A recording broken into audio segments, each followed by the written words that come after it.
The response to managing fatalities in a disaster can vary significantly depending on the type of incident and the number of deaths involved.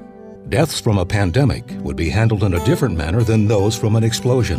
An incident with a few fatalities would have a different response than one involving hundreds of deaths. But whatever the disaster, first responders are the ones who encounter or recover deceased victims. Emergency responders, generally in a major situation, the dead stay where they are. If it is determined that they are deceased there, then they're tagged, marked, and left there. The coroner, or medical examiner, always has complete legal jurisdiction over the deceased and must be notified before any further action is taken. That's state law. So they are the ones that are going to have to sign off on it. They're the ones that are going to determine what the means of death were and have to certify to that. Metropolitan areas such as Wichita have a full-time medical examiner, as well as a regional forensic science center. In smaller communities, a local physician will often double as the coroner. In a mass fatality disaster, the medical examiner's role can become extensive. The medical examiner's team is responsible for coordinating recovery efforts, setting up temporary morgues, examining and tracking human remains, identifying victims, performing autopsies, collecting post-mortem data, determining cause of death, issuing death certificates, notifying next of kin, and many other complex tasks. A lot of jurisdictions out here in our region depend upon resources that are provided by the forensics folks in Sedgwick County.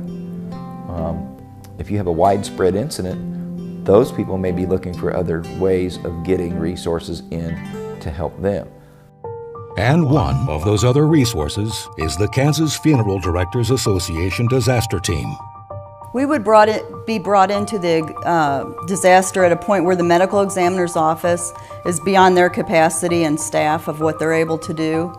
So then they would call us and notify us that they need help, and we come in to assist them. We would actually help with recovery, identification, and that type of thing that would really be under their jurisdiction to start with. The KFDA response team is made up of volunteer funeral directors and embalmers from across the state who have committed to donate their time and expertise to disaster response. The KFDA team is trained and qualified to assist the medical examiner's office in such things as recovering bodies, setting up temporary morgues, helping prepare death certificates, and identifying deceased victims.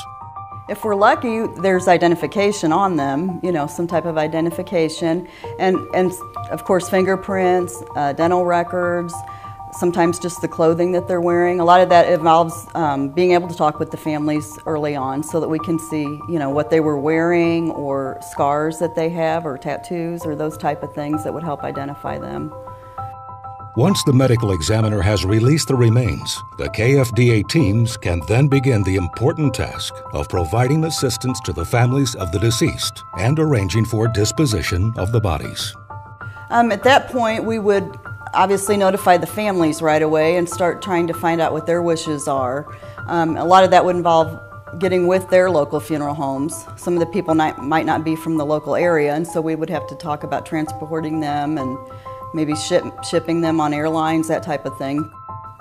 Those folks have to be knowledgeable in all kinds of things when it comes to dealing with fatalities. You're dealing with families, you're dealing with loved ones, you're dealing with religious beliefs. When the volume of fatalities overwhelms both the medical examiner and KFDA's ability to cope, federal assistance is needed. It's called the Disaster Mortuary Operational Response Team, or DMORT. It's the Disaster Mortuary Response Team for FEMA, which is the Federal Emergency Management Association. And they have all the equipment and staff. That's all they do is they're able to come in and they have supplies, they have all the training and experience to come in and take over larger mass fatality situations at that time. DMORT consists of medical examiners, forensic pathologists, fingerprint specialists, and dozens of other highly skilled professionals who provide all the resources needed to manage a large-scale mass fatality. They provide crucial backup to the local effort. I think I would like everyone to know that the first thought when you hear mortuary services are just the bodies, the human remains, and I think there's a lot more that we do that are involved as far as with the families, just all the paperwork that's involved, all the different contacts we have to make. You know, there's grief counseling that we actually do with the families from day one, right away, that we're talking to them, and I just think there's a lot more involved with the planning and preparation for the final disposition than people really know. To learn more about fatality management and their response capabilities in a disaster, please refer to the resources that are provided with this video.